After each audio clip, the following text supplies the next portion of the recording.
Hello, welcome back to the Mr. Arsenal podcast. I do apologise for being late myself. It's all my fault. It's been a manic day. This was meant to be at 6:30.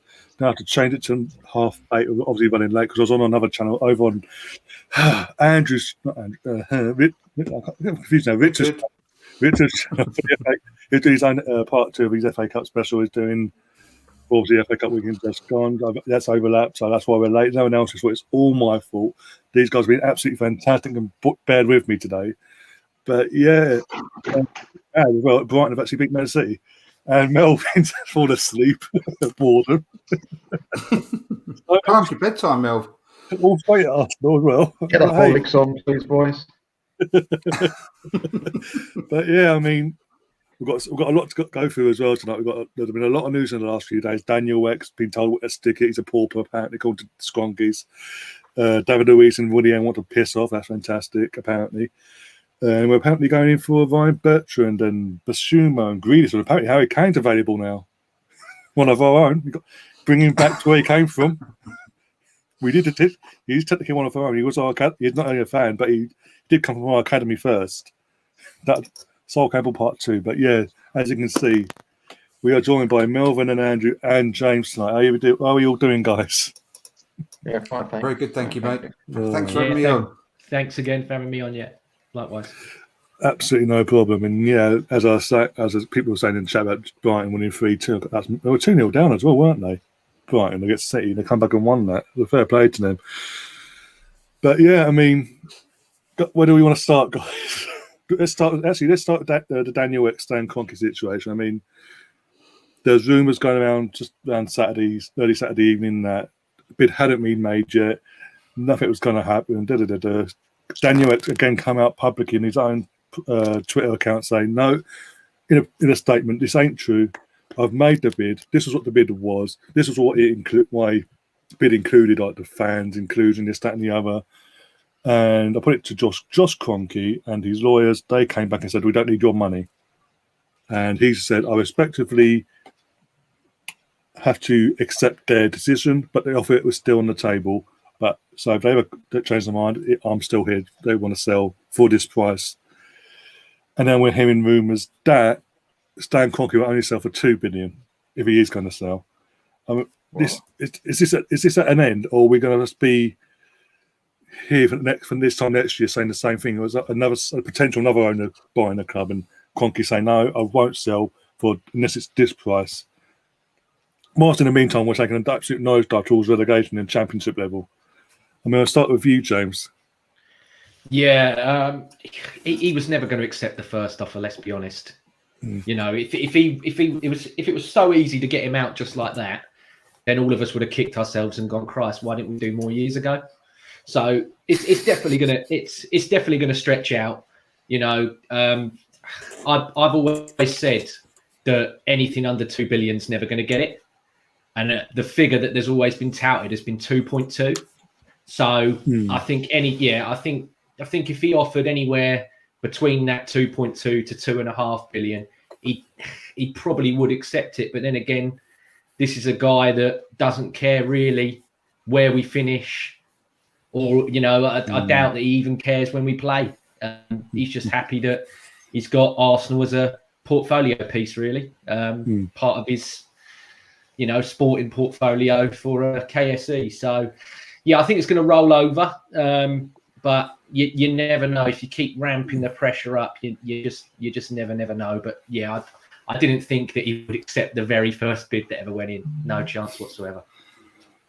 I mean, it's never ever happened in business, really. That's the one thing he's always been criticised for, not being a businessman. As the one rule run, it had been a businessman, you never accept the first bid. And also from Daniel Weck's position, he's never going to go in with the set price that has been set to him in the first place. He's always going to lowball, so with all due respect, and try and test the waters a bit, knowing the situation with the fan base and the protests that happened a few weeks ago, and obviously protests that are now planned this Sunday. I mean, do you reckon that him doing what he's done last week as well with Daniel Weck, his statement and all that, do you think that's added more fuel to the fire for the fan base come Sunday, or do you think there's going to be a big turnout, or do you think it's going to be like we saw the other night and just a few hundred and that'll be it? No, I think it'll be bigger, because obviously you've got the fans that are going to be allowed back into the ground. So that's a positive. I'm not one of those that are like, well, you're a bit silly going there doing that and then walking into the ground straight after. I understand people have been starved for football for ages. It's been a horrible time. You want to go, you want to support your team and everything else. Totally agree with that. And it's not the player's fault. It's not the manager's fault. In terms of decisions that are made by an owner. So no, you can't blame them. So yeah, I think there'll be a lot more there. On is it Sunday? You said Sunday. Sunday from 2 o'clock. Yeah, I think there'll be a lot more there Sunday, and you just got to keep building. You can't let it die down because that is the main cause of everything. That's the problem. We've swapped directors. Well, we've had directors be sacked, and yet the problem still persists. I mean, if you look at everyone that's left us, they've I wasn't a fan of the old snake oil salesman Gazidis, but since he's gone to AC Man, they're rebuilding and clawing up. Mislintat went to where is it? Stuttgart. They're slow. So yeah, it's clearly maybe them aren't the cause of the main issue. The main issue is the top, and we're going that way down, and everyone else is seemingly rising. Up, yeah.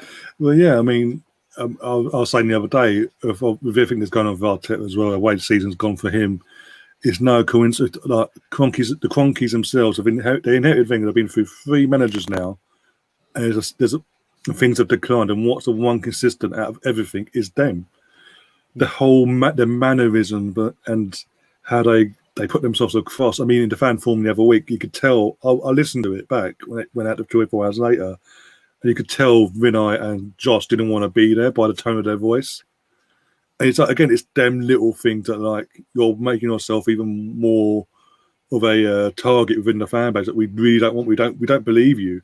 Why would we believe you? I mean, when it all kicked off and it was all going off, and they were saying, "Oh, actually, no, we've got to watch this. We're going to actually heavily invest. We're going all out this summer." Mate, I've heard that for 11 years. 11 years, and nothing. What's happened? Oh, we don't have the funds, or there wasn't no talent out there. I mean, this summer, literally within half hour of that statement coming out from Daniel Ek, we're then getting reports saying, from the Kroenkes apparently, saying, well, actually, it could be a bit of a tight budget this year, guys. So strap in for the summer. I'm like, oh, prove me fucking right again. Well, hey, here we go.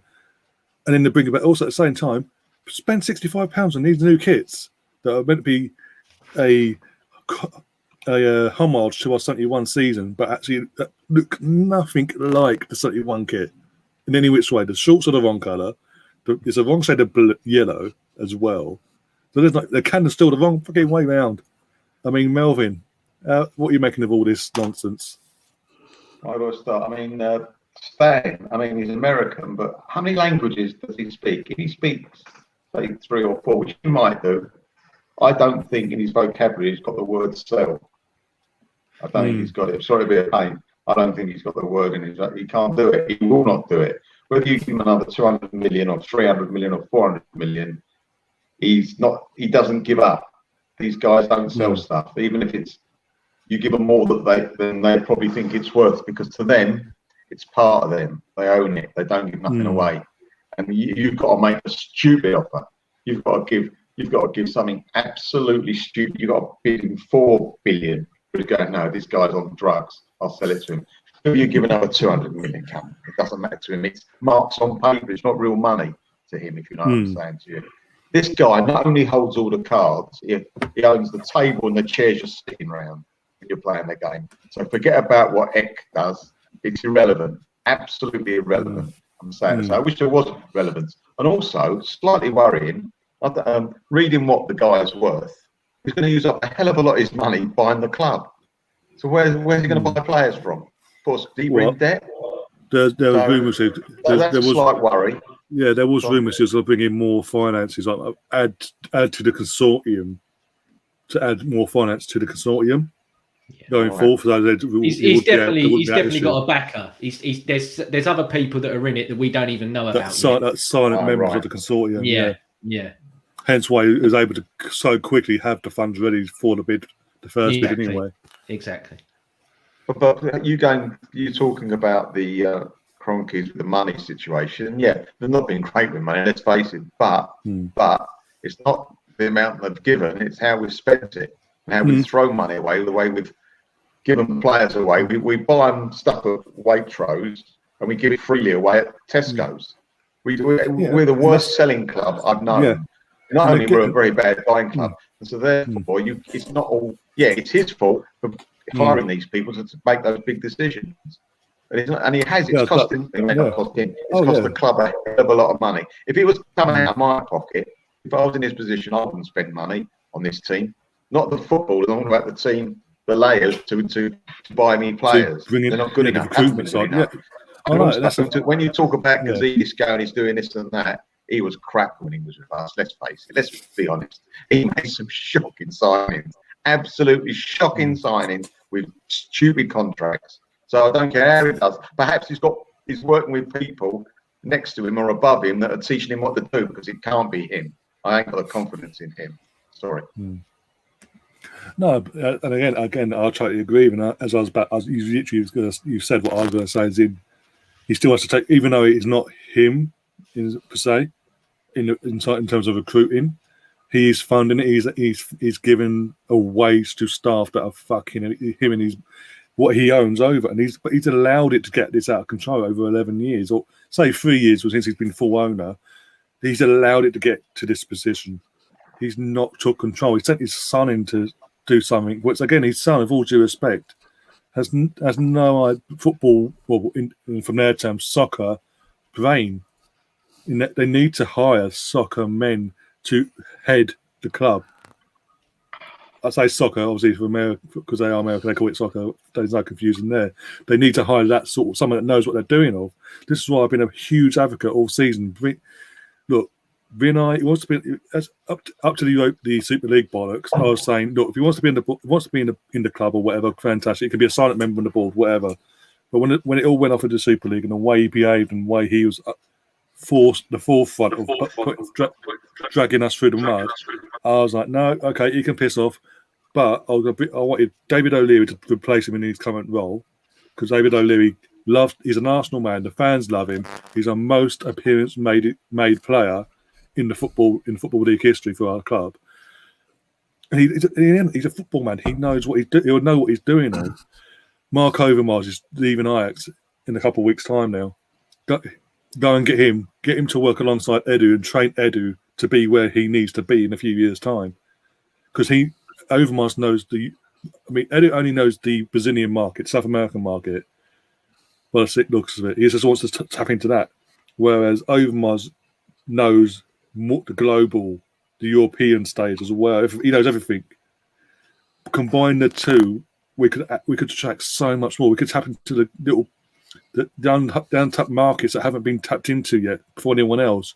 We could let's look at Leicester when they did N'Golo Kante, Mahrez and Vardy and players like that, and look where they are now. They won a league title in 2016, won an FA Cup the other day, and they're building. There's a process there, and everyone's singing off the same hymn sheet. We've never had that under this ownership since the old board sold up their shares eventually all over to him, and Usmanov sold it. This has been an absolute disaster on that side of things, because they've just hired people that they thought would be okay, like Raul. What a disaster that's been.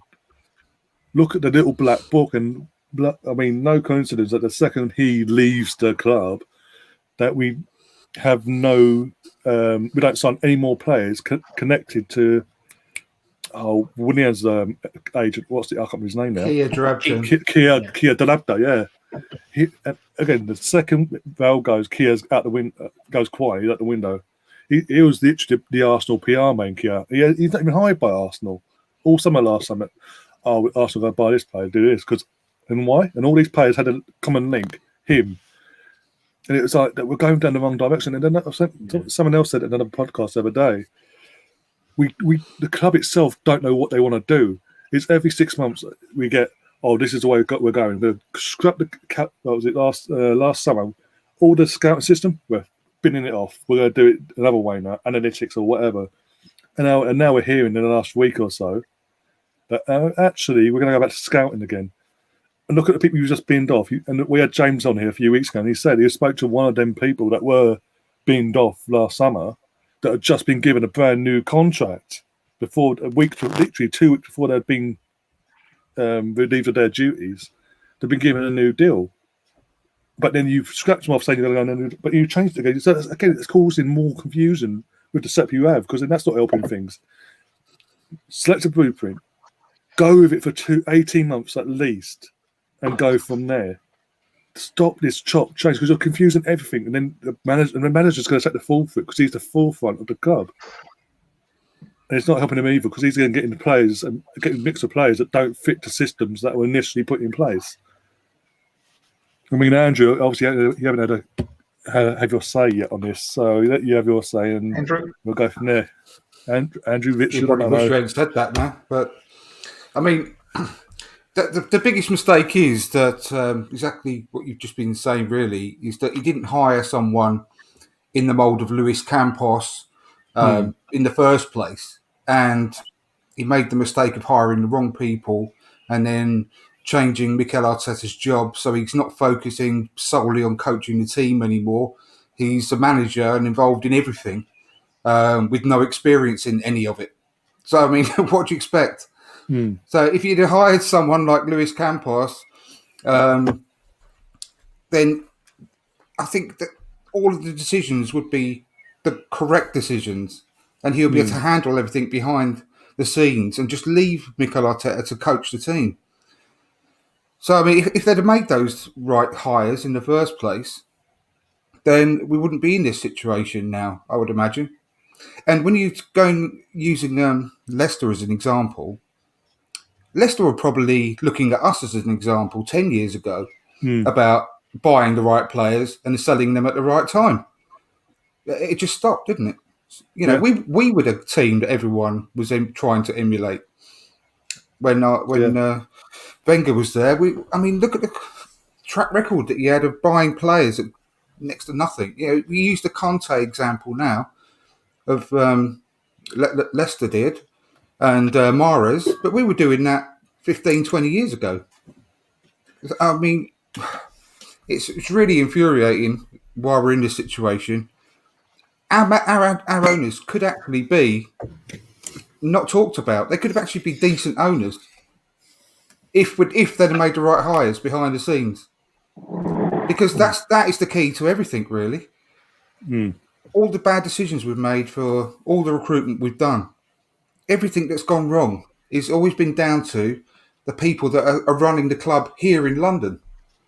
Yeah, Not them. It's not their, you know, their biggest mistakes, and the reason that we all think they're the worst owners in the world is because they haven't really recruited properly from America. It's not the fact that we haven't been spending any money, or we're virtually on the road to bankruptcy. I mean, obviously we're not. We've spent hundreds of millions of pounds poorly. We've hired the wrong staff. So, I mean, I can't think of the other guy's name. There's Luis Campos. Who's the other? You can help me out, James. Who's the other guy that could have come in and run the club? Who's been doing Red Bull? Oh, Ralph Rangnick. That's it. Yeah, that's the one. Brilliant. Ralph Rangnick.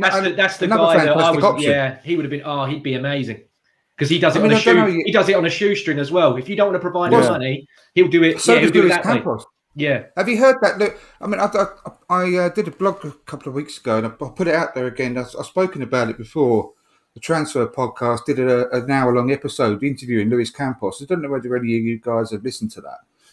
But he does it. I mean, look what he's done with Lille, for example. He left there last summer, but they're challenging for the title now.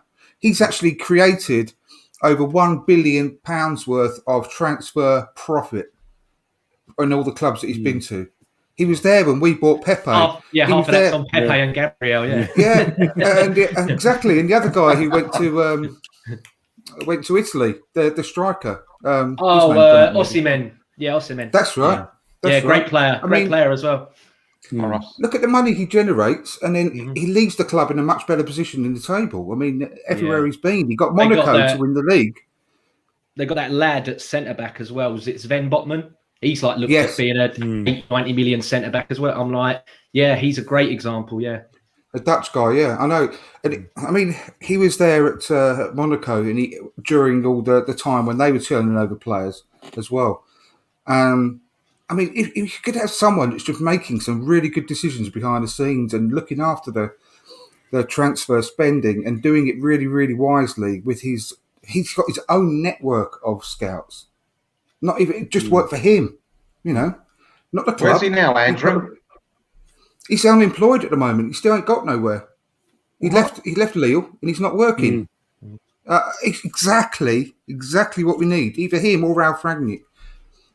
And if we had him and maybe employed someone like Mark Overmars to work alongside him, get rid of bloody Vinay, who I don't know what he does. I mean, probably just sits there like using his electronic pencil sharpener all day just to look busy. He's looking for property deals on time. That's the biggest property deals around Arsenal. Yeah, I don't know. It's just none of the Cronkies would be even spoken about if they'd have made those right hires in the first place. I genuinely believe that.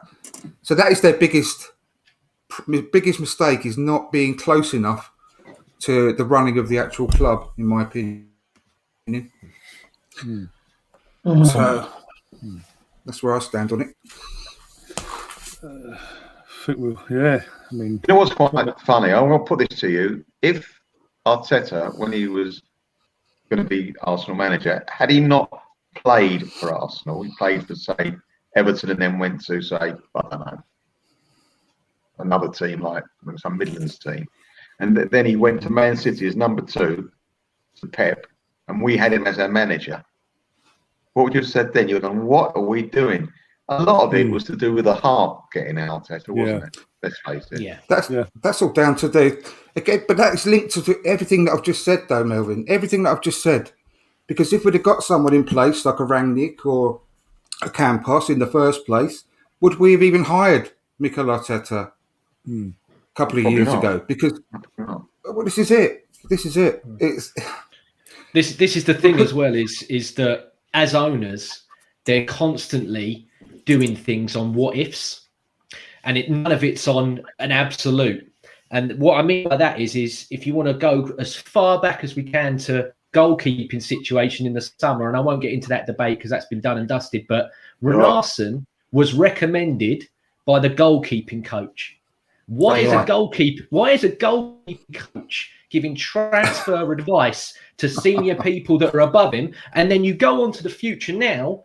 We've got Sander Berge, who's been linked, who I've looked at all of his statistics and everything else this season. He hasn't got better tackling and everything else than El Neni, yet he's meant to be better, going to be coming in to put next to Partey as the main guy. So this is the only reason he's being recommended is Gustafsson, or whatever his name is, who's one of the assistant managers, was his manager at Anderlecht, and he's gone to Mikel. Oh, he's a good player. He was nice when he worked with me. Martin Ødegaard as well. Yeah, Martin Ødegaard. He's mates with him. It's good. Yeah, but I'm like, let's base it on proper facts. Let's not. I worked with him before. He's great. Who cares? You got to get the best of the best. Yeah. You look at why when Gazidis was leaving, he's the one that recommended Raul. Said, he's a good guy. Hire him. What the fuck's that all about? The guy that's actually leaving the club, and he's done a shit job, recommending his replacement, and they went with it. I mean, and it makes your mouth drop on the floor. It's just staggeringly stupid. And as we all know, Andrew, but Wenger interviewed Gazidis. Work that one out. Yeah. The guy who's meant to challenge me for my job, I've hired him. Yeah. No, but the one thing Ivan did do was good was bring Sven Mislintat in, and in weeks of Ivan pissing off to AC Milan, Raul threw Sven under the bus, basically told him he wasn't needed, and look what he's doing at Stuttgart now. And one of the players he signed. After he first joined Arsenal, Mavropanos, is at Stuttgart, and now he's saying, "No, we want to keep him now." And we're going to get into this minute. We've got players at our club that we're not even given a chance. For Mavropanos, has been at the club 3 years, 2.5 years, give or take. Yeah, I think 3. Yeah, I remember him getting sent off against Leicester, and that was ages ago. He came in under Wenger's last winter window, didn't he? So back just over Man United was Leicester City. United. Leicester City. Yeah, Leicester. Yeah, Man United. That was Leicester. Yeah. Yeah. That was the following game. Man United, he was phenomenal. The following game, he got Leicester City, got red carded. And he was a young player at the time, a young kid, and then he was literally outed by the club ever since. He's been loaned out there. But everywhere he's gone, he gets raved about. I mean, against Saliba, no football of his own. COVID comes along, throws the French league out of sync, and they call it a day. So he doesn't play football 6 months, and then he gets basically it's like, because he didn't play for 6 months, he can't give him a chance. You look at the games he was playing in. I know he's 18. He's playing at under 23 level in England when he was signed to be a first team player. And we had cup games, so we could have thrown him in a squad for Europa League, thrown him in the match day squad for the League Cup games. Let him show if he's good enough to see out a season in the cup games at least. If not, then go and loan him out. But we just didn't. And again, he's saying, "Well, what can I do?" Yeah, I agree. I didn't get given. We didn't have Mari either, did we? Or Chambers. They were injured at the time. So all I can say, and he still didn't get in the squad. He still didn't get in the Europa League squad. Yeah, but that's what I'm saying. They don't get given a chance. And what can he do to sort of progress his Arsenal career and show he's good enough if he's not going to get given a chance in the first place and he feels outed? And you're hearing now. No, go on. Sorry. All I'm saying is, how bad must Saliba have been in training not to get ahead of Mustafi and the other centre halves, Socrates, and then injured. Socrates was dropped anyway. Socrates wasn't in the squad. Mari was injured. Ahead of those Chambers was injured. With Chambers injured, Mm. you know. Mustafi, Yeah, I know what you're saying. Yeah. I mean, how bad? He must have had 12 left feet. He must have been facing Holding the wrong way wasn't every fully time the fit, ball was got he? him in training. Holding, He had to be that bad not to be given a chance. Holding weren't even fully fit either. Holding was on his way. Holding was on his way to Newcastle. He was nearly That's gone. right. Oh yeah. Yeah. It's unbelievable, isn't it, when you think about it? What's going on? What is going on? There's no one in there to challenge anything. You know, Mikel Arteta's got to make all these decisions that he's got no disrespect to him, but he's never done the job before, right? So if any of us went in to manage a company, you know, we'd always struggle if we didn't have any kind of industry knowledge about that company. So, I mean, fair play, but he's been put in that position, but he agreed to it. So, you know, it's his responsibility. But there's no one there challenging him with any decisions at all. I do. There's no one saying, look, hang on a second, guys, what the hell are you doing? Like, why is Saliba not playing when we've got all 5 defenders that we're not even choosing? One of them you've left out of the squad altogether. So why is he not playing at all? Look at the investment. We paid 30 million quid on him. Yeah, but say look at the investment Arsenal made on him, and as you said, why is no one throwing their arms out and going, "Hang on, we made an investment. Give the kid a fucking chance. What's the worst that could happen?" Wenger. We were talking about. We've seen this clip. We've seen this clip as well. Wenger of years ago, and he was at some fancy do basically. He was just saying, "Look, yeah." I want to take the risk on the youngsters when they come through because they might cost me a few points at the start, but as they develop, they'll gain me more points than what someone at the end of their road will cost me down the line anyway. So you know what, it works out at the end of the day beneficial to me and the club that I'm managing that I'll give that youngster that chance in the first place. Because how else they meant to learn? A year instead.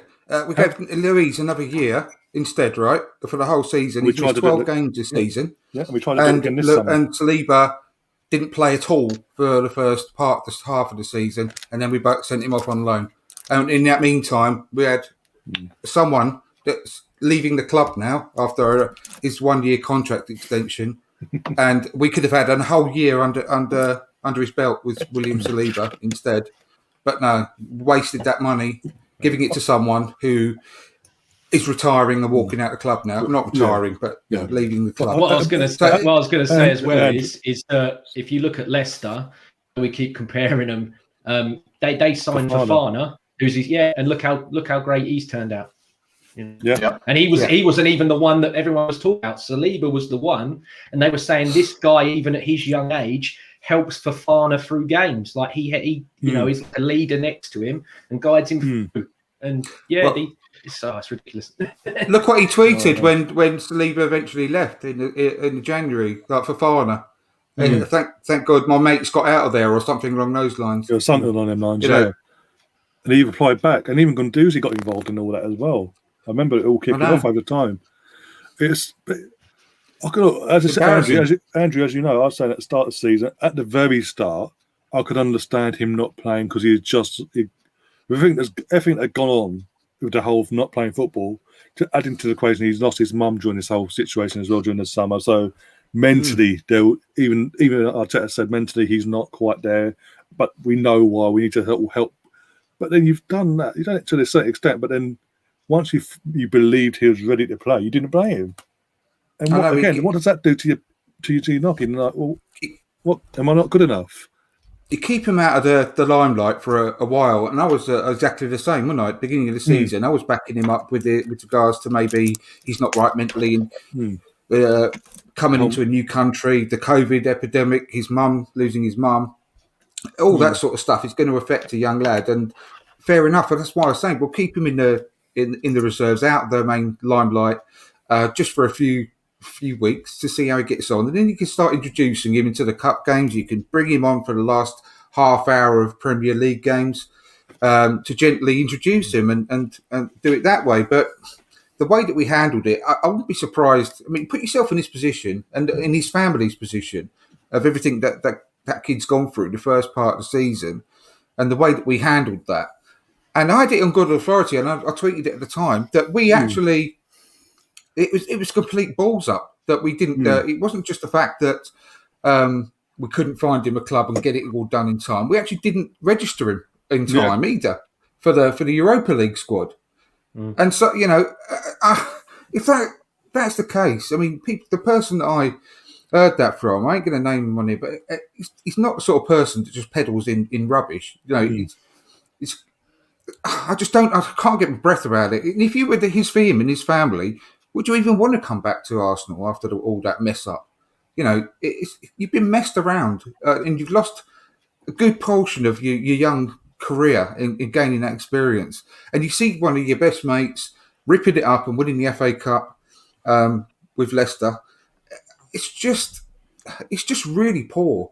Really poor. There's no one behind the scenes. It's the mixed signals, Andrew. It's he goes on about these non-negotiables and everything else. That's his main catchphrase. And, you know, he talked earlier last week about how we got rid of all the wrong-uns, per se, in January. You remember one of them wrong-uns, Mustafi, he gave him the captain's armband in the Dundalk game, knowing that he was leaving. Yeah. You knew he didn't care, and he hates that. He openly talked about, I don't want to be at this club anymore, etc., etc. Oh, yeah, but you get given the captain's armband. Willie, in the middle of a pandemic, flies out to Dubai to get Salt Bay, put some bloody salt on his steak, and he gets picked the game out. He doesn't have to, no quarantine or anything. He gets picked to play league. Yeah, awful, isn't it, mate? I think. And look at, we haven't even mentioned Pepe. What did Pepe think at the beginning of the season? Yeah. When Willian started the first 12 games, and Pepe was our player of the FA Cup final. He was brilliant in the latter part of last season, and then you get replaced by someone that's just come in for their retirement check. It was absolutely awful. And he's played near enough. I mean, I know there's about half an hour in it or something, amount of minutes. They've played the same amount of minutes all season, Pepe and Willian. And you're the club's leading goal scorer. Not leading goal scorer, record signing. Yeah, he's doing really, really well. And then all of a sudden you're out of the team, and it's almost as if you've got the Black Death and everyone's keeping you in the corner so you don't infect everyone. It's just how many players has that happened to? There's many. Everyone now is going on about Cedric. Everyone's banging on about Cedric and what a crap player he is, what a crap signing he is. Well, I'm sorry, but he made one mistake. How many players they've made mistakes? And then all of a sudden, he's cast aside and he's like fourth choice in both positions, left back and right back. I mean, what's that all about? In my opinion, he didn't do that much wrong. I thought he was playing quite well. He was all right. He done a job.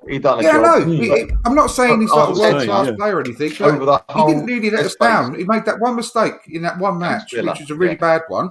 Yeah. But if you could name me a player that don't make a single mistake all season, I'd be quite happy to hear it. Xhaka? I'm sorry. Sorry, I got that one on my rant. Right, sorry.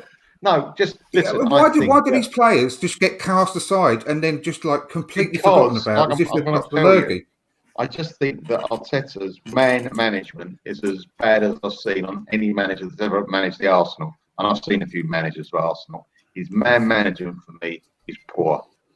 You know, it really is poor. You scratch your head and go, why has he done that to him? You know, it's not a level playing field. It should be. Mm. And it's such a shame. How do players know where they stand with him if we don't know where they stand with him? You know, it's very, very strange. You know, and it's not. Listen, I want him to do well, Arteta, but I think people like me, was very pro Arteta, coming back to the let's give him more time, let's give him more space. People like me now becoming old. Does he deserve more time now? Does it? I'm just losing. Yeah. I'm losing. If I got a bit of paper and wrote down pros and cons, I'd only need the back of a stamp for one of them. Put it that way, you know. And I want him to do well. I really, honestly, I want him to do well. You know, There's not a manager. It's not a manager that we've had since Arsene that I think every Arsenal fan backed and is like, I want it because he has been the captain of this club. You know, there's history there. He won that cup final, but the grace period's over. Sadly, it's finished. You know, it's like you said. Tactically, you can see what he's trying to do sometimes, and you go, "Oh, okay. Well, you can't be completely dense in the head because you figure things out." If you look at the Chelsea game the other day, it's like, no, I'll go for the 3 at the back because I know that they're going to come at me and everything else, and I need to be tighter there and put the extra centre half in. And then he gets the luck. It was lucky, but he got the result. But it's like you said, the man management and some of the in-game management as well just screams of a guy that's still learning. And that, for what Arsenal need to be and aspire to be, isn't good enough, sadly. We can't, you know... James, it's not as if he's still learning because he's not changing. He's not actually getting better with it. Yeah, that's a great point. The same from day 1 to day 10. That's the problem. But anyway, let's line it up a bit. Come on, I don't want to go to bed sad. No, I ain't finished yet. I mean, why would you treat Aubameyang like that as well? I mean, your goal scorer, who you absolutely rely on, who's been through some difficulties himself, you know, this season with his family and with his own health, etc.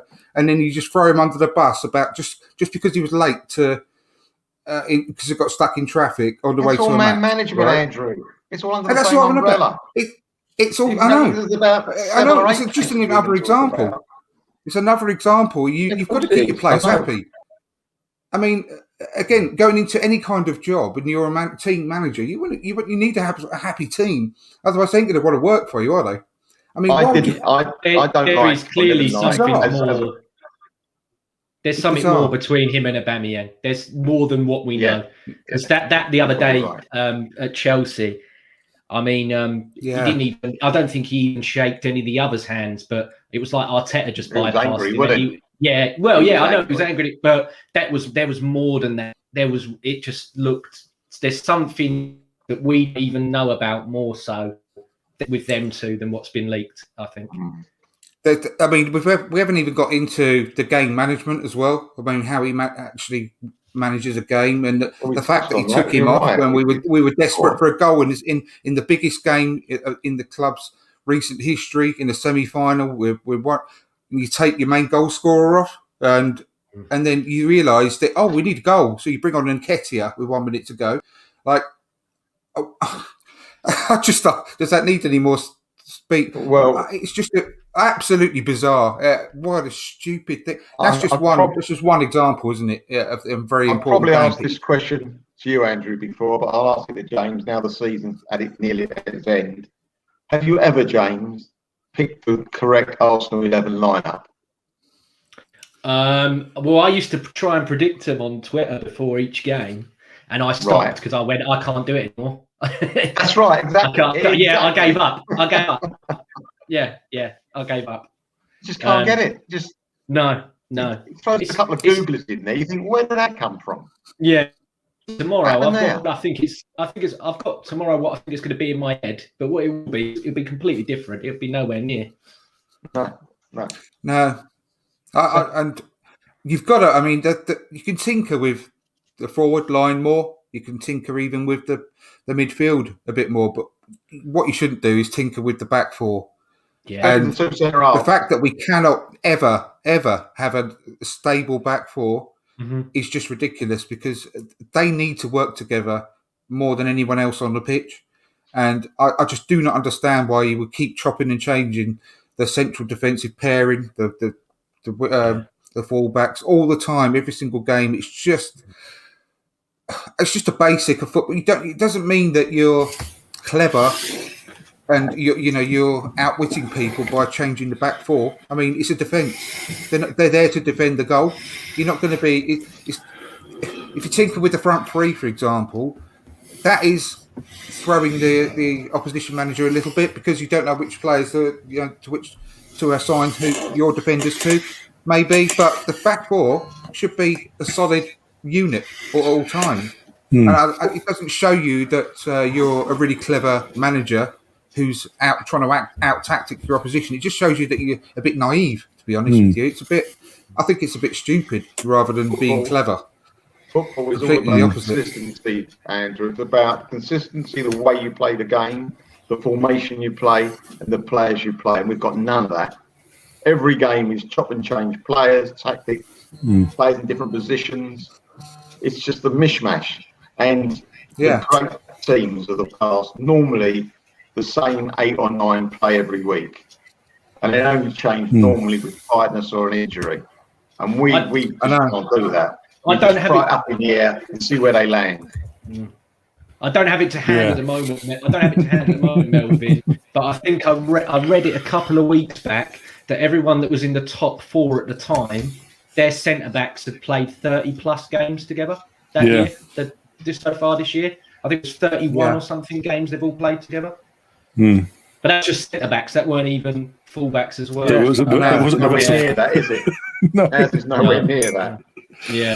That's another thing about Mikel. I mean, sorry to interrupt, Andrew, but it's just, again, he's been in a job over a year and a half now, well, nearly a year and a half, and he hasn't got a settled back four. Apart from when Tierney's fit, he's the only recognised defender in the back four. It's always chop and change, chop. And as I've been saying, I'm like, how can you, knowing where you want to be, so keep chopping and changing? You need a spine. You need a recognised spine. Your goalkeeper, your centre backs, midfield, and your striker. And it's a constant merry-go-round in the back four itself. Well, what kind of competent manager would take out a big part of that spine, whether you like him or not? Xhaka has been our constant this season, rocking midfield. I don't care what anyone says. I don't like the guy. I want to get rid of him. But we cannot deny that he's been our best midfielder this year. So why would you then take him out of that midfield role and stick him at a left-back position in a really, really crucial time of the season when we're leading up to like 2-legged semi-final in the Europa League? It just beggars belief, honestly, because you're not only ruining your left-back position, you're ruining the midfield as well. I was about to say, especially as you said, putting him at left back against a manager that did it himself and knows that that's a weakness for Xhaka. That's easy. That's like, cool, just attack him and you're done. Because he can't defend. He's not that comfortable at left back. He's not what Flamini was in 2006, for example. And the other thing you're doing there with that as well is, if you were going to do that, you have to play El Neni because he helps protect. But he's gone for Ceballos, who's another one who we know is going to leave. Right. He doesn't really care. Every other week he comes out and says, "Oh, I'd rather be in Spain," and yet he still picks him. It's almost comical, isn't it, though, James? Honestly, it's almost laughable. Oh, let me know what I meant to. Let me know when I meant to laugh, mate, and I will. What's more concerning as well is that one of them I don't like the punchline. So today, what's more concerning today is in the press conference today, he's come out and said the majority of this squad are going to be here again. Why? What? Say what? Okay, it's not worked. We're now 10th. We're literally 10th. We're not 9th, 10th. We're fighting for mid-table here, and you're saying these players are good enough to get us back to where we need to be. You're doing everything that Wenger used to do. You're showing blind faith in the wrong play. You're showing blind faith in the wrong players. And I mean, as you said, we're going for fucking the guy from Sheffield United. I've never rated myself, and I don't get what. Again, Basuma is screaming. That's the most obvious choice, but no, we go for the bargain basement, like cheap and cheerful, because he's It won't be recommended that by much somebody less. to coach. It won't cost I that don't much. think. Oh no, I honestly don't think that will be. I think it Instead will of be. Just, Basuma, I don't think that would be that. I think it'd be as well as Basuma. but with a reason, I think the reason I say bargain basement because now Sheffield have been relegated, the price will now drop because they need the money to come back and try and regain their position back in the Premier League straight away.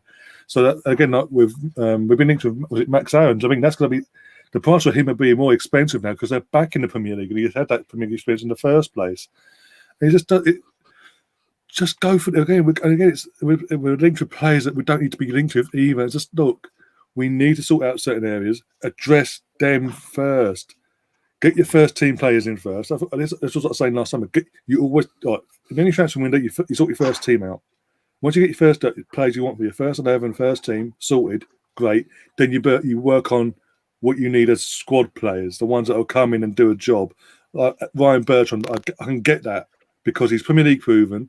If worst case scenario, the reason because he's Premier League proven. If worst case happens with Tierney becomes injured again, we've got someone that doesn't need to settle into the Premier League. In that sense, I get it on that level as well, yeah. which you fielded We're quite doing exactly the same thing. We're putting a sticking plaster on it again. But I'm saying on that level, because he's a Premier League proven player, I can get it on that level. But when it's players that just don't make no sense whatsoever, that we just don't need. It's like there's a do it just to, this will be like with Pepe. It was like, this will keep the fans quiet. Be excited. Oh, here's Pepe for you. 72 million. Well, hey, and everyone again back then, all the fans pretty much went, they mean business. They actually find the money, find the bucket. Ryan, we haven't got European football next year. It's a great opportunity now to get rid of, make our squad so much smaller. Get rid of the maybe okay players. We've got too many of those. Just get rid. If they play well for other clubs, I don't care. Good luck to the other clubs. Good luck to the players. There's plenty of player that we could have sold and should have sold last summer that we keep. They're not antiques. They're footballers. They're no good. Get rid of them. They ain't suddenly going to be like wine and get worth more money, especially not if they keep playing for us and people look at them. Get rid of these players. We've lost better players than these ones that we've got now, and yet people get so defensive over them. I'm like, bloody hell! You should have been asked when Mark Overmars left when I was a kid. I could stop crying.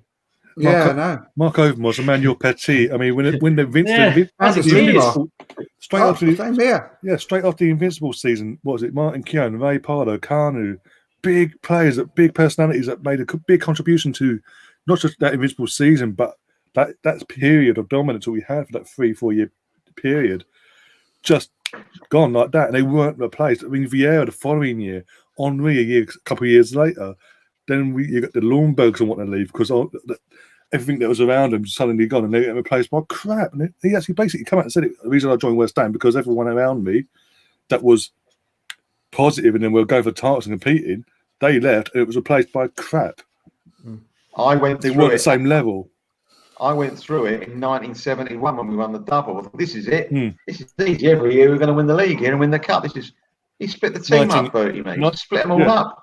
He got rid of our captain, Frank McClintock, who was an unbelievable player, and bought Jeff Blockley. Nothing wrong with Jeff Blockley, but he weren't in the same class as Frank. Frank actually nearly won the league with QPR the next season, or the season after that. He got rid of Ray Kennedy a season or two after that, who became probably the highest league stroke FA Cup stroke European Cup medal winner. Bob Wilson left a few years later after 71 as well. Right. He got rid of Bob McNabb, who was a fantastic left. I could name them all. Just got rid of them. Just like went chop, chop, chop, chop, chop. And a couple of years later, we were struggling. Yeah, I mean, the season after we won the double, we did okay. We didn't win. We become second in the league, I think, and FA Cup finalists. But then he took the chopper out again, as they say, and then all of a sudden it was like, wow, this is not the team that we're used to. And it just rots it in. And that's what's happened with this team, really, over the years. We've got something's got to change big time to get back on kill. I don't know what it's got to be. People shout about the owner. Well, perhaps that has got to happen. but it's got to be between the owner and the manager as well. It's got to be changed. Oh yeah, the manager's not blaming us. Yeah. Get rid of the players now. Don't say we're going to sign them for next season as well. Oh, I know. That's what. There wasn't any room for getting decent players. Yeah, and that's what scared me much. Youngsters to come through as well. Exactly. When I had that this morning, I mean, we've been saying. I mean, Andrew's been saying as well. Miguel Aziz, we've signed Bellingham to a 4-year contract, and then you're not going to be in a squad until you sign a contract. Signs the fucking contract. He still can't get in the squad. I mean, seriously. I mean, the treatment of these players as well is like. I mean, it's so obvious that Eddie's going to be out the door, but he's in the squad still. I mean, okay, doesn't really contribute. Yeah, he's got an equaliser against Fulham in the last dying seconds, thanks to again. A goalkeeper that's not even part of our actual on the books. He's a lone goalkeeper from Brighton, who actually I rate highly at the moment more than what we've got as our first choice. I think you should be our first goal at the moment. Be honest with you. Yeah, exactly. Yeah, but it commands the area better. And then we're hearing that Leno's not committed all of a sudden. He's like, and then today he comes like, no, I'm committed. No, go away. You're clearly not. Go away. Learn your craft somewhere else. Bugger someone else. He's realised no one wants to buy him. That's why he's like, I'll stay where I am then. His agents come back and said, "Sorry, guys, they're Bayern Munich and Dortmund or it's not interested." They're not interested. Right, They've got bigger fish to fry. It might as well stay here. We're not going to be in Europe next year. Why not? We need to just blow it all up. This is why I don't know whether you guys have listened to the Arsenal Vision podcast or the Arscast that's come out over the last couple of days, and they've been talking about Ryan Bertrand. I totally and utterly agree with them. Like saying, if we go and buy just take on Bertrand again, because he's free, when the new season kicks off, it's going to be 32, and we give him another 2 or 3 year contract, which he's going to want. Is that the right thing to do when you've got a retirement home coming in? Again, he's got bloody Chelsea roots as well. It's like it's another massive mistake. Why don't we go to Derby and get their left back, like a real promising young player, and actually try and build for the future when we've got no Europa League next season or whatever? It's the perfect time to do it and blood him into the team. Why get a 32-year-old who's knackered, who's got his last year contract? Who we were spoken about, like in the window, the last window. It was Bertrand we were talking about when people talk about, and this one Bertrand and Van Aanholt, the Crystal Palace left back, Patrick Van Aanholt. Not him, no, the youngster. Oh, the youngster. Mitchell. Oh, Mitchell. Yeah. He looks okay. I'm telling you. Yeah, he looks okay. He can do a job. Yeah. What I would say is seeing announcement of the pre-season game versus Hibs makes me think that we're Josh Doig. Yeah, I think Doig. I think it screams that we're probably doing a deal for him, and that's part of the deal. We do a pre-season. Is he left back? Yeah. Oh, right. And 18-year-old. He's 6 foot. 6 foot. They rave about him. Apparently, he's like, going to be the next best thing coming out of Scotland. That I'd love. I'd love that. Yeah. That'd be fantastic. Why? We need to do something like that. Then why would we get Ryan Bertrand in at 32, give him a 2-year contract or possibly a 3-year contract? Because you know what we like. I'm going to offend my father here, who is Scottish, but they're shortbread, heroin, and left backs. They're the 3 things that they're producing them. They're doing really well at producing them at the moment. Iron Brew. Iron Brew. Yeah, can't forget that as well. Iron Brew and the Proclaimers. Yeah, and the Proclaimers as well. Hey, but not the Proclaimers. They're good. I'm a fan. I've seen them. Sunshine on Leaf. I know, brilliant song. I can't wait for the cup final, Scottish Cup final. Oh my days! But you said that, it does make sense because we did do that. I think when we signed, I think it was Oxlade-Chamberlain, or the year when Southampton came up. Who did we sign when they came up? I can't remember. I think it might have been Ox. And literally that summer we played a pre-season against them, a pre-season game against them at the same time it was announced about. So it wouldn't surprise me because we've done it before. So what? On that basis, we'll probably have a pre-season against Chelsea, won't we? We've got Rangers. We are playing a pre-season game against Chelsea. We are. Probably sums it up really. We're playing Rangers, so we're going from Rangers. Then we get. Well, that's another. Glenn Kamara's. We've apparently been looking into bringing him back to Arsenal. from That, Rangers. I mean, Tavernier scores goals from right back, and he might. yeah, few penalties to get him in. Yeah. John's just put a message in the chat saying, no, like Klasnach will be our left back next season. This is a genuine thing that I'm going to say, right? This is a genuine thing. I would rather have him in his last year of his contract because we know that he's in the last year of his contract and we maybe get, I don't know, what, 2 million quid for him. If we can't sell him, I'd rather keep him until he let his contract run out. I don't want to see him play for us again. Are you serious? You want to see him win a red shirt, play for the Arsenal? He's not good enough.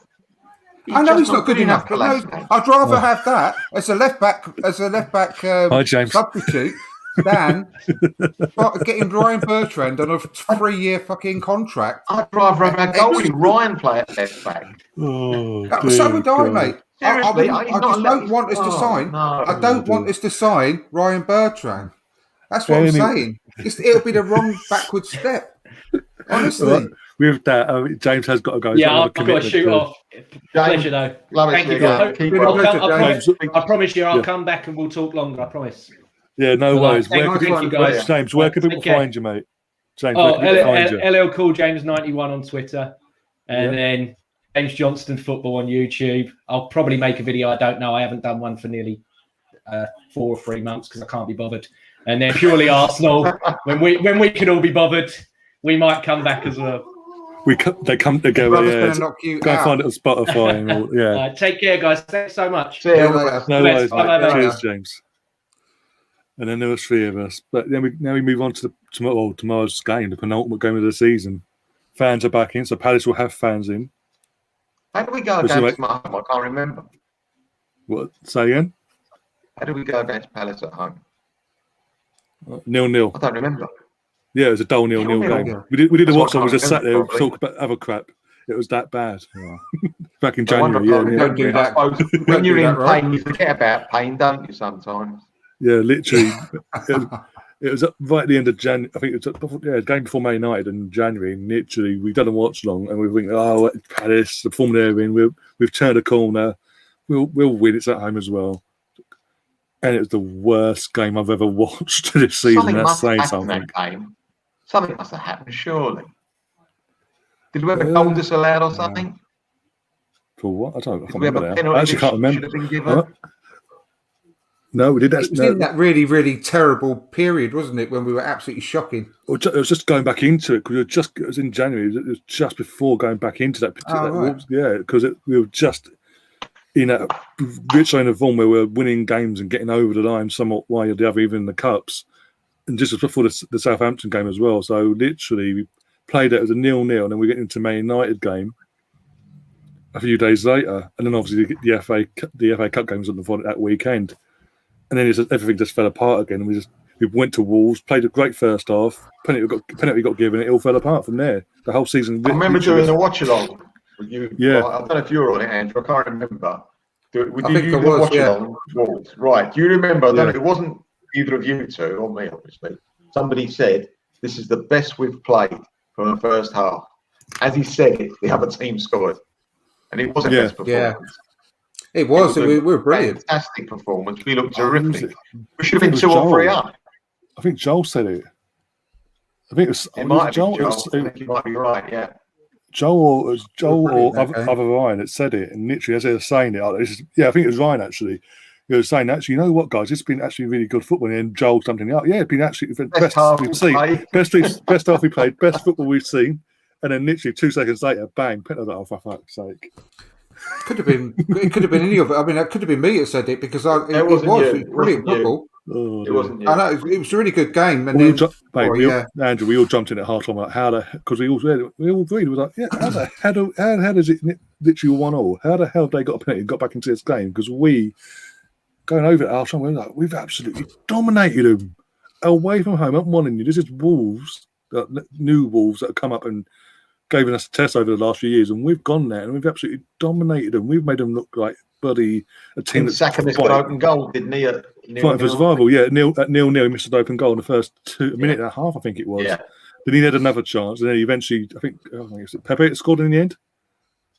But either way, Pepe scored in the end. But Saka had like 3 chances before that, So we should. We You know should how, be way how I know outside. Pepe scored, Andrew? No, You know how I know Pepe scored? Shall I tell you?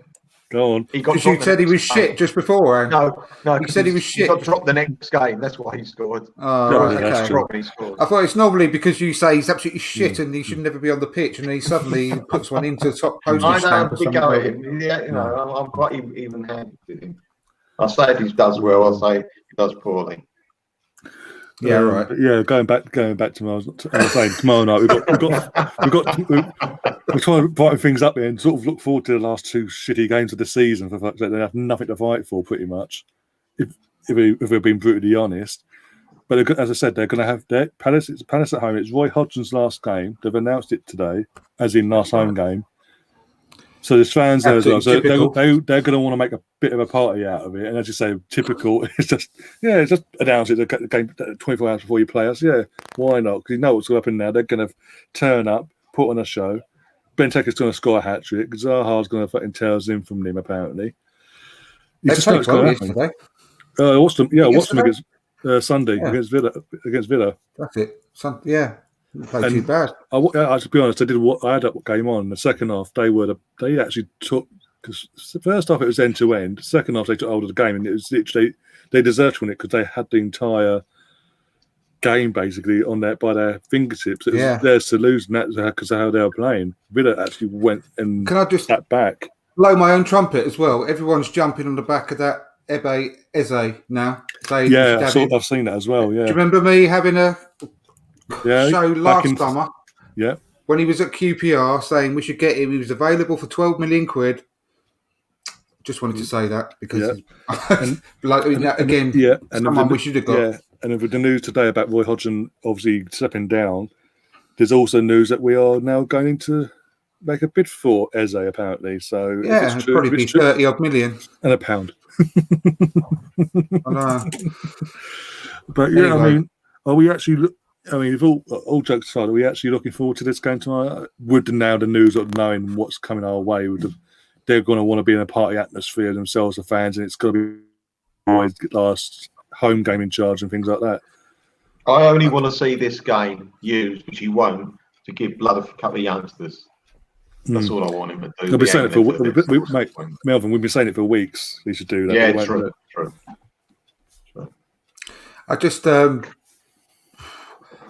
just want to see what the lineup's going to be, and if it's like if he plays players like Ceballos and Willian or whatever, no, I ain't going to be bothered. I honestly could not be bothered because I think Xhaka is definitely going in the summer. Do you know? It looks like it. He had an agreement with Bellerin last summer to give him one more year, and he promised him he'd let Bellerin go in this summer. Yeah, So I think he had the same deal with Xhaka because Xhaka was off, if you remember. He had 1 foot on the plane to Berlin, and he's talked him into staying. So I honestly think that he said, "Just give me one more year, and I promise you can go next summer." yeah. So I think he's gone. I think Bellerin's gone. I think loads of players are going. I And hope you're right. when we're You're right. talking about the midfield, and we were talking about Sander Berge earlier, he's not going to be the only one. We're going to have to get definitely going to have to go for Bissouma as well, at least, because we're going to be losing Xhaka, we're going to be losing Ceballos, we're going to be losing Guendouzi, we're going to be losing Torreira. I mean, who've got left? I mean, we've got to bring back. Well. Yeah, I mean, we've got to bring back Willock as an option. I've got no. I mean, you cannot say that he goes to and plays like that in a really struggling team, and say that he's not good enough for Arsenal. We've got to have a chance. Yeah, Definitely. Yeah, I'm not saying he's going to start yeah. every week, but he's got to be in the squad, surely. I mean, exactly. I mean, Love Football Hate KSC says, did you realise, Ryan, that we opted for Willian over Eze last summer on agent recommendation? Oh, Was it? no. Hold on. Why have we got agents picking our team? Kia. Agents just do the deals. I Well, thought we had well, scouts yeah. to pick our team. Well, we sacked them off, didn't we? Around that time, but also Got to get rid of Willian. Kia, what's his name? I can't remember his surname, but Kia basically Surabchen. that's Willian's agent, and obviously David Luiz's agent, and this that, and the other. and he was best friends with Raul. He's part of Raul's little black book. The second Raul left, we didn't go near any of these players. When we signed Willian, Raul was still at the club by the skin of his teeth. Sadly, if we get rid of Willian, if we get rid of Cedric this summer, we have no more Kia players in our squad. Yeah. None. Yeah, it looks like. And Yeah. it's got to happen. Louise is going, obviously. So if we can get rid of Willian, who wants to go now, thank God, then great. Actually, doing us a favour. That guy's contacts out of our club. Yeah, I think Willian's making that a big sudden dance, but he's actually doing us a favour by going, because he ain't done nothing for us but scoring a free kick against whoever it was the other night. I can't remember. That's what I'm saying. I'm so switched off. I can't even remember now. Was it Sheffield? Was it Sheffield? Yeah. No, it wasn't Sheffield. No, it was. Who was it? I can't remember who it was now. Oh, West Brom. It was, West Brom. West Brom. I've got a question for you. What was the first goal? Smith Rowe's goal, like the first one against West Brom? Oh, amazing. Good football. But guess who? Like I said, who got the assist? Saka. Two of our youngsters running the. It was a lovely little volley from quite close range. It was a lovely little volley from quite close range. He did really well. But yeah, Saka got the ball, run with it down the left hand side. Yeah, left hand side. He ran, cut in, and then literally pulled the ball back, but a bit of a lift in it, and then Smith Rowe just comes along and guides it with the inside of his foot into the bottom corner. He was in between a couple of their defenders, wasn't he? Yeah. He just got it in the right place at the right time. Yeah. That's what I'm saying. That was Arsenal-esque sort of football. That sort of get the ball and run with it, not sort of 20 passes to get to the goal. No, get the ball and fucking run. And guess who did it? A fucking youngster, a kid. Again, but this is another scrap. This is another thing of our season. It's the kid, Smith Rowe's, the Sakas. When Martinelli gets given a chance, Martinelli's of this world that are actually dragging this team somewhat to a decent result every now and then. Without them, can you imagine if we'd have had Willock? If we'd have had Willock since Christmas, instead of Ceballos getting those minutes, imagine if Willock had got Ceballos' minutes since Christmas, and he could have scored 3, 4, 5 goals for us. I mean, I hope instead. I hope it's to do. I hope it's. I know he's been injured, Martinelli, right? But I think the manager, the way he's treated him, has knocked all the stuff out of Martinelli. Yeah, he hasn't got. He's not the same player, in my opinion.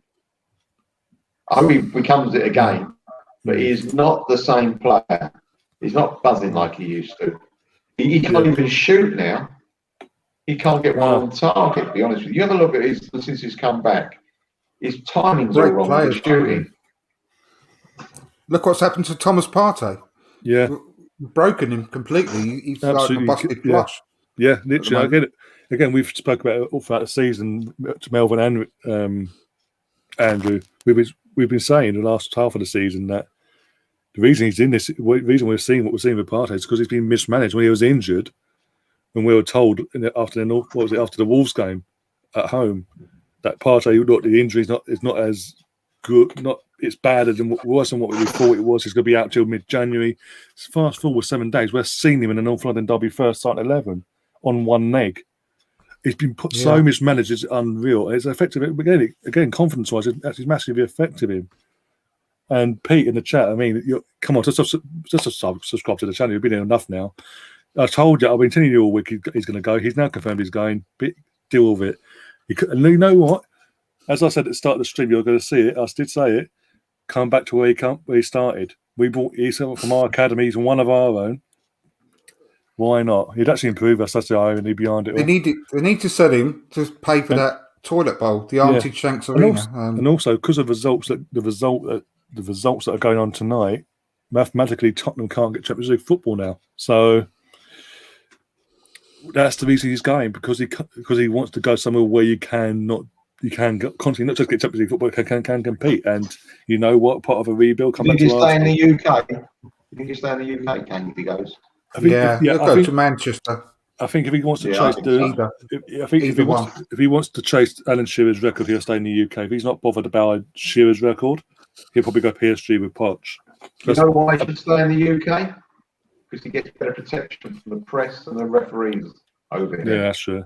He stays England captain. That's true. Yeah. Well, potentially. I say he's going to go to Right. Manchester. Hmm. He could go Chelsea as well, not even have to move house. Oh, that would be a bit tough, wouldn't it? Chelsea, bloody hell. That's what I'm saying. I mean, fucking imagine a bloodbath. That'd be. I mean, it'd be. It wouldn't be.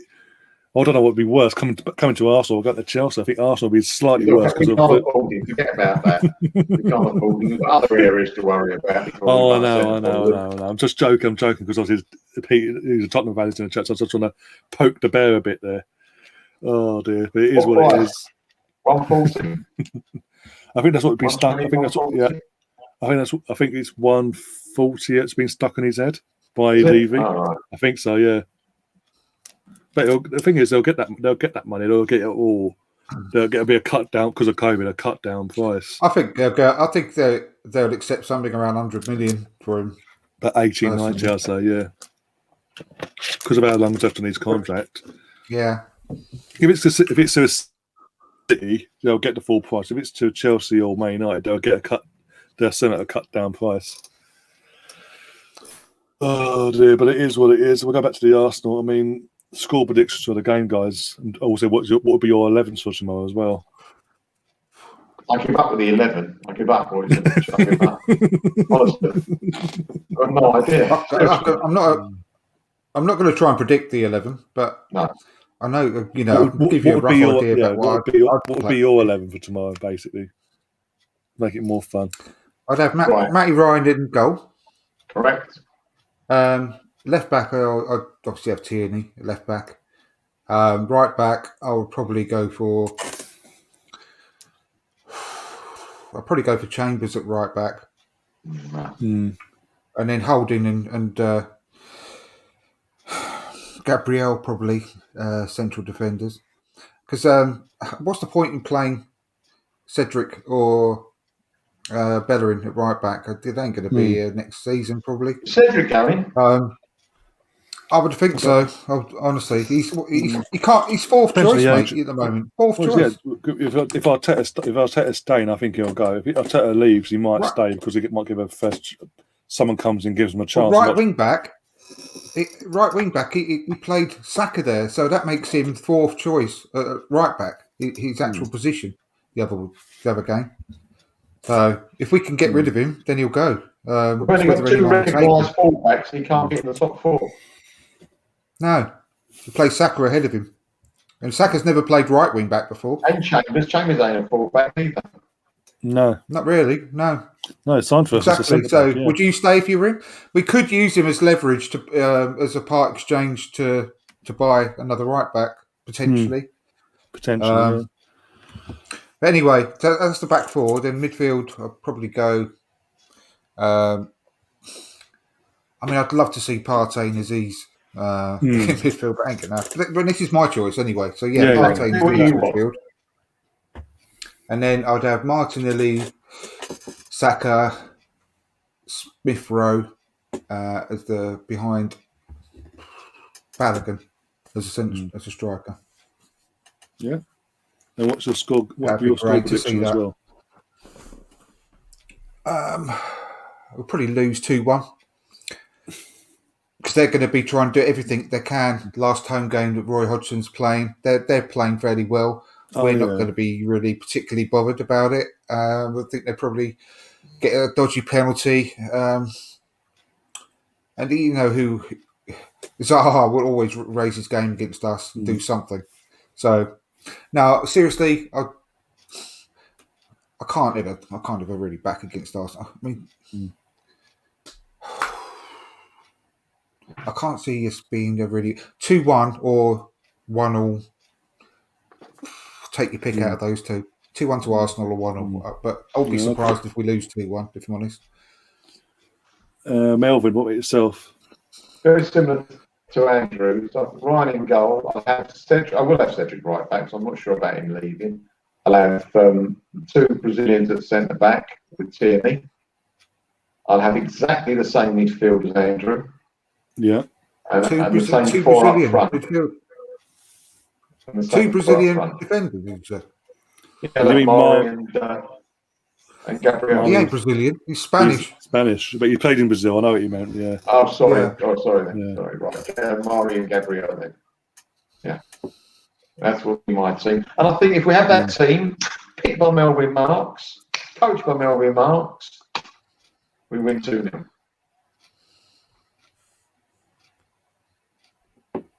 That's what I think. Yeah, for myself, I'm with the lineup. I'm pretty much agreeing with you guys. Matt Ryan in goal, which I think will happen anyway. But yeah, Matty Ryan in goal. Right back, I'm going to go for Cedric. So this is what I'd want, Cedric. And then again, partnership I want is Gabriel Amadi. Two left footers, I don't care. They could work together. Fucking play two left footers, and it worked. So why can't it work for us? And arguably, at the moment, what's at the club are two best centre backs available going into next season as well. Tierney at left back, Miguel Aziz and Partey midfield partnership. Granit on the bench, he can come on at half time or 60 minutes. He can come on and do a bit of a run out. And then Smith throwing the cam role, like the cam number 10, like the creative midfield role, we called it. Saka, Martinelli, and Balogun. Yeah, if we did lose, I wouldn't mind that. With that lineup, I wouldn't mind us losing because he's trying something different with younger players and blooding them in. And you don't expect them to win because of their blood, because they haven't got that experience. Whereas if he went for full strength and we lost, I'd be pissed off. I would actually be more pissed off at that because we're losing with your best 11, basically, your best team, basically. Whereas if you try something, you go, look, we lost, nothing to play for. We try something, we get on with it. But I think we'll draw 1-1. If the way that I think we will win the game is if we do play a team like all of us have suggested, because those players will play their hearts out. And they will try everything for the badge. But if we don't, then I just think it will just coast into a crap game like it always has done the last few games of the season under Emery before, and how it has done in the past against Palace. And Benteke will get his one annual goal against us because he always does. And Zaha will get a penalty against us because he always does as well. So, but yeah, I totally agree, Russ. You just can't do that. It's just it's totally against the rules of football that the FA wrote 150 years ago. Oh yeah, you got to laugh. John in the chat as well saying maybe Spurs will be lucky enough to be the first English team in the Europa Conference League. That's where they are actually. That's where they are currently standing as it stands. The results go against them because they've got to play Leicester, and Leicester now got to win because they've lost tonight to cement their Champions League spot. Did you see the goal that he scored against Chelsea? Last week. Yeah, terrific. Absolutely amazing. It's like Maradona in '86, wasn't it? Yeah, he's just got the ball and ran of it. A little bit of zigging in and out, and then literally just went boom. And it's absolute quality. But again, look at the quality we've got. But we've got someone like that in our academy. Again, we've seen play briefly the first team this season at Europa League in the group stages, and he came on and he didn't look like out of place. Sorry. He looked like he was a first team player that he'd been playing for the Arsenal first team for a while now. I don't care that it was against Dundalk because it's not the position, it's the occasion of representing Arsenal in the Europa League. It didn't faze him at all. It could have been against anyone. I think it's all about the mentality that impressed me. Not that he played well against Dundalk because, Dundalk, but it's the way that he took the whole occasion in his stride. I think it was really impressive. He had a really good little cameo, didn't he? And with that, I think we'll wrap things up. I've obviously got the watch. We're going to do the watch on tomorrow. Got 2 more games. We may as well fucking just see them out. But Andrew, where can people find you, and what have you got coming up on your podcast and channel? Yeah, Thursday I've got Tom Watt coming back for the long-awaited return of Mesut Island Discs. So please tune into that. fantastic. Yeah, I'd enjoy them. Yeah, that's a really good show. So I'm looking forward to that. On Thursday, I'm not doing it tomorrow because obviously the football's on. But you can find me on the From Dial Square to Wear YouTube channel and at From Dial Square on Twitter. And once again, it's been a pleasure. Thank you to everyone in the chat as well. And you can also find his audio of his podcast on the Spotify. That's it.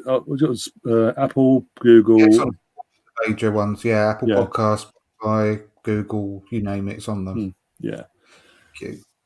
absolutely no problem. And Melvin, what about yourself? If you want to be found on social media, let them know where they can find you. Find me on Andrew's channel on Dial Square. Where Andrew, who else is on Thursday with Tom? There's no one, just me and Tom at the moment. So if you want to Right. jump on, you're more than welcome. I've done it, haven't I? Done it. I know you have, yeah, but if you just Oh. wanted to come on anyway, Right. you're more than welcome. Oh, thank you. I've got actually a question.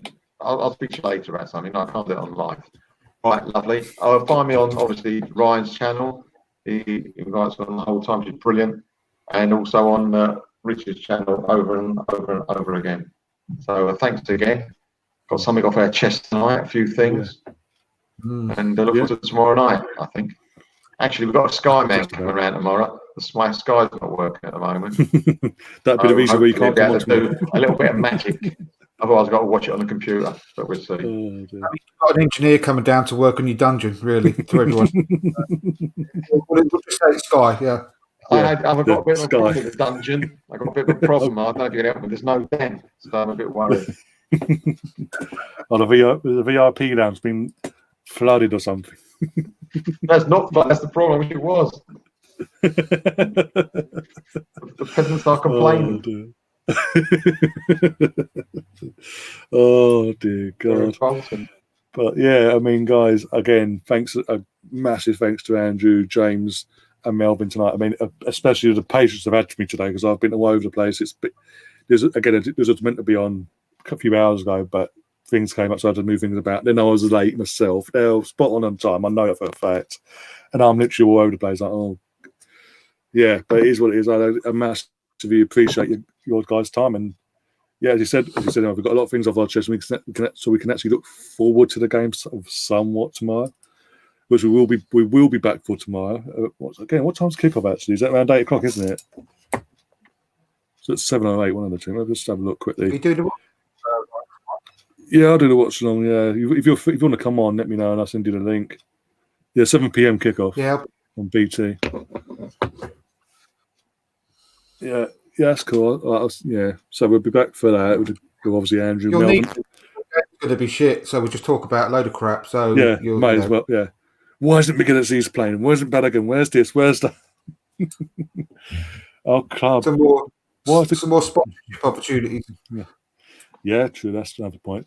Adidas, if you want to come to our neck of the woods and sponsor us, and we can give you some ideas about how a yellow kit actually is meant to look at Arsenal, feel free to come on email me, and we'll sort that out for you for the next season. Pete wants to come on. As I said, Pete, when it's a non-Arsenal game, you can come on, but when it's an Arsenal, you'll be outnumbered. You'll say something stupid, and then you'll go off crying. So, because I know what Pete's going to come on and want to talk about Harry Kane and why did you want to leave us? We offered him a Champions League. You'll keep boasting about the Champions League final that you lost within 30 seconds. Move on. we got to a Champions League final in 06. We don't boast about it. Bloody, and we lasted longer than 30 seconds. So please, Pete, please. But you know what? If the guys are down for it, okay, if you're coming on, I will send you the link. And hell with fury on your end because it's gonna come, especially if Villa beat you actually because you're playing Villa actually. Willian, going into Miami. Okay, thanks, David. David Beckham, thank you. We appreciate you now even more. You're a god at Arsenal. that comes from. I don't know. I'm going to look into that. We'll get off here. I'll look into that in a sec. But if that's the case, thank God for that. You know what, David Beckham, you're the Arsenal legend. You've saved our club. You're at school. Yeah, I was 17, so I was just I was a year out of school actually. For your information, I was at college. But even then, as I said, we lost it. We don't brag about the defeats. We brag about our wins. We've had a lot more wins than you. Even with your golden generation, we've had more wins than you when it comes to trophies. So it's not to even go there, Pete, please. But anyway, we're back for tomorrow for that. So about 7 o'clock kickoff. So about 6:30 we'll be going live, go through the teams, what we usually always do before on a match day. Have a bit of a laugh, hopefully see Arsenal win, spoil Roy Hodgson's party, and then we move on to the last game of the season. May, depending on the turnout, somewhat decent, do a streak, go live a bit earlier and get people that are at the process a couple hours before kickoff, get them on and sort of get a bit of a perspective from why are they there, and get a bit of see what the atmosphere is like and all that. And hopefully they don't come on wearing the new kit whilst at the protest or about to go into the game, because you know my thoughts on it. That's that Spurs pre-match kit that I sent you. Oh, I saw that. What on earth is that? I'll be right. No matter what. No wonder how he wants to leave. Jesus Christ! I want to pre-match one. Even so, that's horrible. Shocking. But with that, guys, thank you. If you're new to the channel, do subscribe. If you like what we've done tonight, you like the content we do on this channel, you can catch the audio. The audio will be going up in the next about 40 to 45 minutes once it downloads and get up onto Anchor and all that. It'll be then released onto, as you see, we're going across the screen, Google Podcasts, Apple Podcasts, Spotify, and amongst other relatable Pocket Cast as well. If you've got Pocket Cast, it's on there. It'll come up on there as well. Give it a listen to if you've missed bits of it, or you want your mates to listen to it. That's where they can listen to it as well. And we'll be back tomorrow. And as always, up the Arsenal. Come on, you Gunners. Come on, you Gunners. See you tomorrow.